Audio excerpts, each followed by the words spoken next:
அடுத்ததாக இந்த விழாவினுடைய சிறப்பு விருந்தினர். சிறப்பு விருந்தினர்னா சிறப்பு செஞ்சிருக்கணும்ல, அப்படிதான் இவங்களும் சிறப்பு செஞ்சிருக்காங்க. அப்படி என்னதான் சிறப்பு செஞ்சிருக்காங்க அப்படின்னு பார்த்தா, ஒரு இளம் இயக்குனர், ஆங்கிலத்துல சொல்லணும்னா டைரக்டர் அப்படின்னு சொல்லணும். இணை இயக்குனர், இயக்குனர் என பல்வேறு தளங்கள்ல அவங்க பயணிச்சிட்டு இருக்காங்க. மொத்தம் 3 படங்கள்ல துணை இயக்குனராக நமக்கு பணிபுரிஞ்சிருக்காங்க. நமக்கு எல்லாம் தெரியும், விஜய் ஆண்டனி சார் தெரியும். அந்த விஜய் ஆண்டனி சார் கூட அண்ணாதுரை என்கின்ற படத்துல, ஒரு அருமையான படம், இந்த அண்ணாதுரை படத்துல துணை இயக்குனராக பணிபுரிந்தவர். பிரம்மன் என்கின்ற சசிகுமார் அவர்களுடைய பிரம்மன் படத்துல துணை இயக்குனராக பணிபுரிந்தவர். அதற்கெல்லாம் மேலாக வானதேசம் என்கின்ற படத்தில் துணை இயக்குனராக பணிபுரிந்தவர்.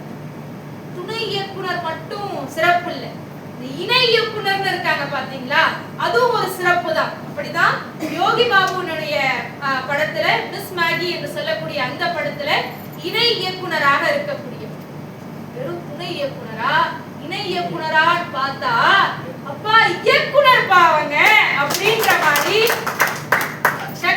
சங்கரா தொலைக்காட்சியில பக்தி தொடர் நடத்தக்கூடிய அந்த பக்தி தொடர்கள்ல இயக்குனராக பணிபுரிபவர். அது மட்டுமல்லாமல் பல நாடகங்களை இயக்குனராக இருந்து இயக்கி கொண்டிருக்கக்கூடியவர். இயக்குனர் என்ன பேச போறாங்க, எழுதுதர தெரியும் அப்படின்னா, நிறைய ரேடியோ இதுல எஃப்எம் நம்ம எஃப்எம்லாம் சொல்றோம்ல, அதுல ரேடியோ ஜாக்கியாக இருக்கக்கூடிய, அதாவது பேசக்கூடியவர்களாக இருக்கும், ஆர்ஜேன்னு சொல்றோம்ல, இந்த ஆர்ஜேவாக இருந்து பல நல்ல நல்ல கருத்துக்களை மக்களிடையே கொண்டு சேர்க்கக்கூடியவராக இருக்கக்கூடியவர். நிறைய அமைப்புகள்ல நிறைய பொறுப்புகள்ல இருக்கக்கூடியவர். இந்த ஒரு இளம் வயதுல ஒரு சாதனை அப்படின்றது சாதாரணமானதெல்லாம் அல்ல, அது ரொம்ப சோதனை மிகுந்தது. நமக்கு எல்லாம் தெரியும், ஒரு திரைப்படத்துல ஒரு இளம் வயதுல இயக்குனர் ஆகணும் அப்படின்னா அது எவ்வளவு சோதனை மிகுந்தது, சாதாரணமான விஷயமா? அப்படி சோதனைகளை எல்லாம் கடந்து சாதனை பெண்மணியாக இந்த அரங்கத்தில் சிறப்பு விருந்தினராக வருகை புரிந்திருக்கக்கூடிய, சென்னையிலிருந்து வருகை புரிந்திருக்கக்கூடிய செல்வி வேதமித்ரா அவர்களை உங்களுடைய பலத்த கரவொலியோடு சிறப்புரை ஆற்றுமாறு அனைவருக்கும் வணக்கம். ஆக்சுவலா எனக்கு இங்க இருக்க everybody has a great speakers and good writers, so எனக்கு நான் ரேடியோலயே accept that. எனக்கு பேச சொல்லதுன்னா நான் நிறைய பேசுவேன் நான் ஸ்டாப்பா, ஸோ கமா போட்டு. The thing is, இவங்க எல்லாருமே கிரேட் ஸ்பீக்கர்ஸ் அண்ட் ரைட்டர்ஸாக இருக்கிறதுனால அவங்களுக்குலாம் எனக்கு பேச வராது. பட் ஓகே, இதில் முக்கியமாக சொல்லணும் அப்படின்னா, மிஸ்டர் திரு தாய்ஸ் ராசி ஜெகதீஷன் சார் வந்து எனக்கு ஒரு ப்ரொடியூசராக தான் ஃபர்ஸ்ட் ஆஃப் ஆல் தெரியும். அப்புறமா தான் வந்து எனக்கு எழுத்தாளர், அவங்க கூட எனக்கு ஒரு 5.5 ஆண்டு கால பயணம் இருக்கு. அவங்க கூட நான் வந்து ட்ராவல் பண்ணிட்டு இருக்கேன். அந்த திங்ஸ் என்ன அப்படின்னு பார்த்தீங்கன்னா, இங்கே வந்து ஒவ்வொரு ரைட்டர்ஸும் பேசினாங்க. முனைவர், ப்ரொஃபஸர், தமிழ் ப்ரொஃபஸர்ஸ் எல்லாருமே இருக்காங்க. பட் சாரி, எனக்கு எல்லாரோட நேமும் எனக்கு தெரியல. பட் ஆனால் எல்லாரும் ரொம்பவே கிரேட்டாக பேசினாங்க.